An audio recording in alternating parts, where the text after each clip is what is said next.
I give you the anatomy of a C-section so that those people who think it's as simple as cutting into a belly and pulling out a baby can see how complicated this surgery really is for those people who have undergone it. Once you're good and frozen, your provider is going to make an incision across the abdomen, usually horizontally, and it's around this long, 10 or 11 centimeters, to accommodate the width of baby's head. It's above the pubic bone and usually buried into the bikini line like this. Once through the skin, the next layer we come to is the fat layer, or subcutaneous tissue. It's a yellowish color like this, and the incision is also made horizontally.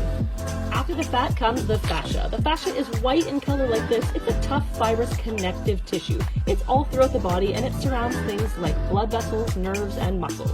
It's also cut horizontally. Once through the fascia, we come to the muscles of the abdomen. A lot of people think that we cut through the muscles, but we actually don't. We separate them vertically and move them to the sides. Once these muscles are moved out of the way, we come to the next layer, which is a clear layer called the peritoneum. This peritoneum is a lining of the abdominal cavity, and it is incised vertically.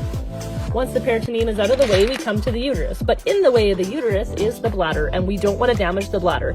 So the bladder is pulled down and out of the way with a protective device that we use in the operating room. Once the bladder is pulled down and out of the way, the uterus layer is cut to gain access to the amniotic sac and the baby. Normally, this incision is done horizontally in most cases. However, sometimes in an emergency, this uterus needs to be cut vertically to gain access to baby that much faster. And then once this uterus is cut, the last layer we're going to come to is the amniotic sac. And this, of course, contains our amniotic fluid and our baby. Now, there's not really a beautiful science as to how providers cut into this amniotic sac. Some will use bandage scissors, some will pull it with a pair of forceps. Either way, it doesn't really matter because it's not staying in mom's body and it's not getting repaired. It's going to come out with that placenta.